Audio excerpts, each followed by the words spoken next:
Hi, my name is Rachel. Welcome back to my channel. In today's video, I am going to be filming my TBR for the Tarot Readathon, which is taking place in June.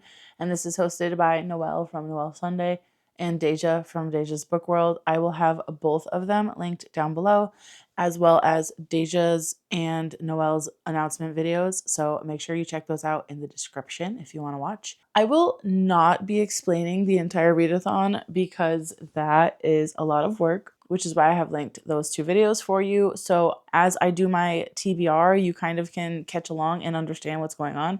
I have joined a team and I have decided to join Team Cups because on this team there is Deja and Gavin, which are two creators that I obviously love so much. So I really wanted to be on their team. And obviously I think they're going to win. I want to be on the winning team, so I got to do my part to help out. So essentially there are 4 teams and these are the suits of the cards. The teams are cups, wands, swords, and pentacles. And each card has their own prompt. So every single card in each suit will have a different prompt. I have printed the list out just for ease of use because I will be obviously pulling random cards and not have these prompts memorized. And then each team was also given these kind of bonus prompts in a form of a 3-card spread, which I have also printed out the 3-card spread prompts. This is how I'm going to be choosing my TBR. So I will pick 3 cards at random. I will shuffle and obviously pick them. And then my first card will go here, second, and then third. And as far as I understand it, you'll have the prompt on your card, but this prompt in the spread, if you can get the book to fit both the spread prompt and the card prompt, I think you get bonus points for that. And then obviously each prompt kind of has like a power up. So the first one says alt prompt, choose a book that matches this card's prompt or that matches this card's emotion. So I can either pick a book that is exactly what the prompt is asking for, or I can kind of look at that card and see like what emotion it elicits from me or what I think the main emotion of that card is and pick a book that fits that instead. If I can get a book that fits both of those things, I think I get bonus points. Number 2 says card swap. Choose a book that matches this card's prompt or swap it to the king or queen from this card's suit. So if I were to pull like a wand card, then I would have to get the King of Wands or Queen of Wands prompt instead of whatever prompt I actually pulled. And then it says for major arcana, swap to the Emperor or Empress. And then the third one is double points. Double points for a book that not only matches this card's prompt, but was also recommended to you personally. So again, if I pull the card and I can only match the prompt on the card and it doesn't fit the recommendation aspect, I would only get the points for that card and not the double points for the prompt. Does that make sense? I think you get bonus points. So I think it's like 1 extra point for these two. And then this one just doubles whatever your book is worth, I guess. I'm not entirely sure. I am obviously just gonna try to learn on the fly. This is my first time participating in the Tarot Readathon. I believe that they have done this at least once or twice in the past. I'm not sure on the exact logistics, but I'm super excited. There's also like bonus prompts as well that will happen throughout the month basically. So at the back of the prompt list, it shows here the hero's journey prompts, which I'm not going to read out to you all of them. But for example, the first one says side quest, take action on something you've been putting off or finish a project that's been sitting around half done and I'll get an extra 10 points. And so there's 1, 2, 3, 4, 5 prompts that are kind of like your hero's journey throughout the month. So these are not book related. These are kind of like action related, like things that you can do. The next one says like explore content from new creators too. So it's basically just encouraging you to be active either in your personal life or like be engaged online, or even just, I think one of the prompts is like go for a walk or something, right? So it's honestly just kind of like giving you other ideas as for ways to like spend your month as well as reading all of these books. So what's going to happen now is I'm going to pull 3 cards from my tarot deck, and I am using the Tarot of the Woodland Wardens, and I think these cards are so cute. Literally, I think the art is just so stunning. And after that, I'm going to do my little 3-card spread to figure out what books I'm reading.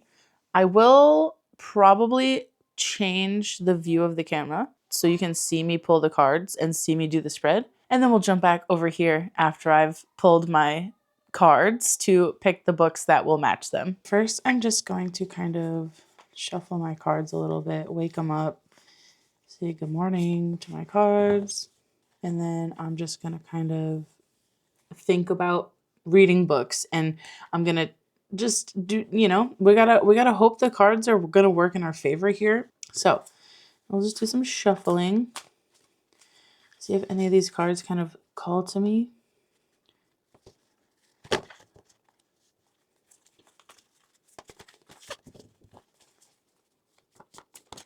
This one just jumped out, so we're going to do this first. The 9 of Cups. Okay, now I'm just going to kind of feel the cards.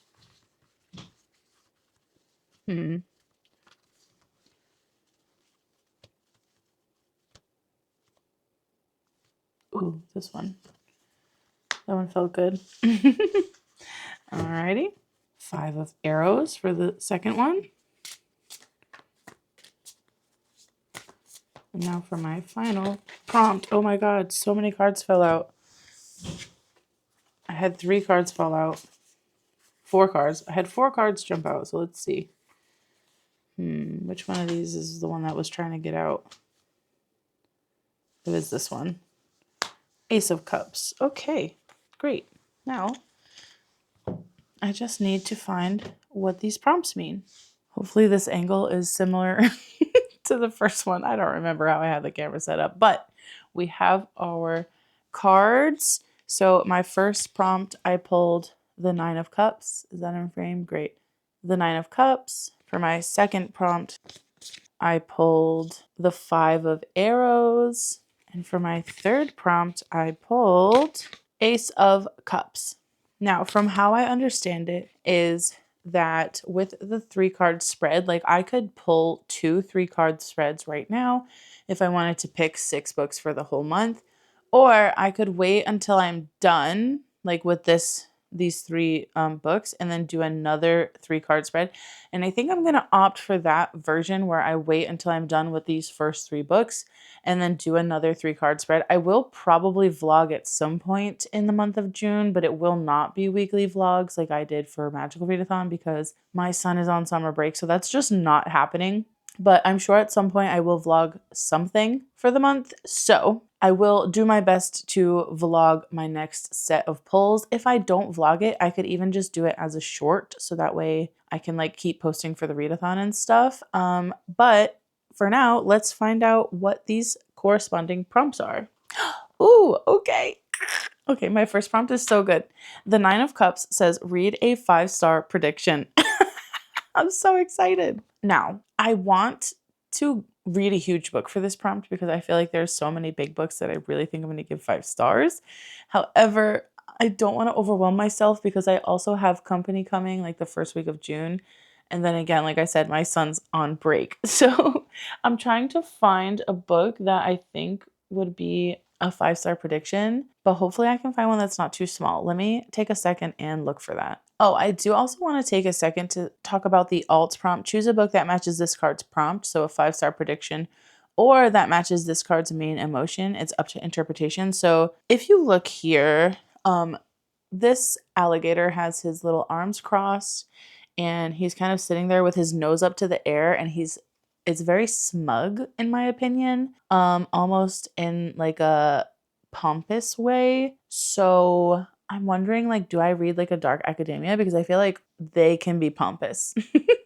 Do you know what I'm saying? Like, as much as I love a pretentious dark academia book, I feel like this fits that vibe because he's really like looking down his nose up to the air, like, I'm better than you.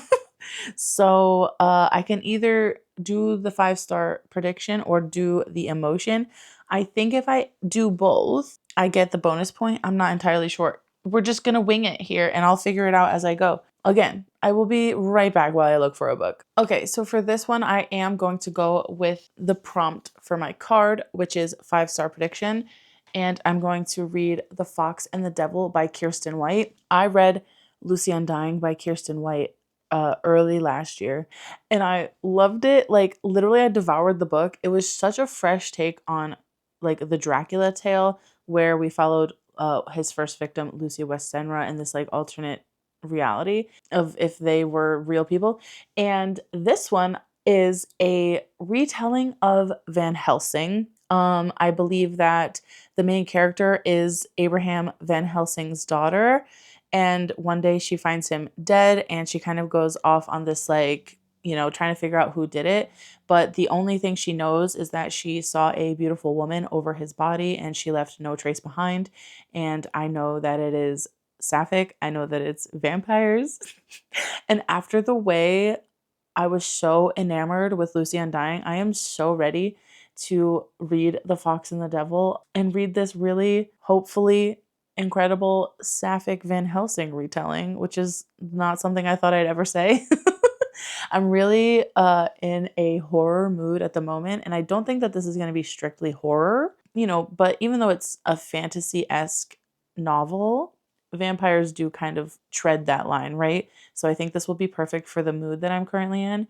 And again, this is a 5-star prediction. I have an arc of it and I never got to it before it came out, which is my bad. But stunning cover. If you can see here, there's kind of a glare. I'm sorry about that. Stunning cover, but I'm so excited. I also need to buy a copy of Lucy Undying. I don't think I own one. I was looking at my shelves recently, and the spot where it would be with like my horrors and vampire books that I've already read, it's not there. So I definitely don't have it. And if I love this one, I can just honestly get them at the same time. So any excuse to go buy more books, I am down, but I'm very excited to read The Fox and the Devil, and I hope that I love this one as much as I loved Lucy. It does have quite big shoes to fill, but I'm hopeful that Kiersten White will pull through for me in the end. For my second prompt, I pulled the 5 of Arrows, which in my deck, arrows corresponds with swords. So the prompt for the 5 of Swords is read a book where a character must confront their past. Interesting. I don't know if I know off the top of my head any books that do that. My 3-card spread says for this one I can do a card swap. Choose a book that matches this card's prompt or swap to the king or queen from this card's suit. So that was the Swords. So let's take a peek at the other options I have. So for the Queen of Swords, I could read a book featuring a strong female character, a matriarchy, or women in power, okay?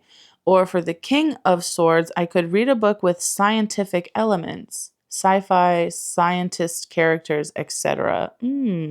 Okay. So I'm going to mull these 3 options over while I look at my shelf, and I'll be back to let you know what I've chosen. Okay, so for this prompt, I am going to go with the prompt for the 5 of Arrows, aka the 5 of Swords. However, this does match the prompt for the Queen of Swords.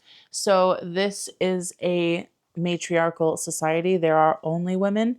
This is The Deep by Rivers Solomon, and in this book we have somebody who's named Yetu, and she is kind of a memory keeper for her entire like people, right? So, and her people are called the Wajinru, and they are the descendants of African slaves that were thrown overboard while pregnant, and basically they became like mer people.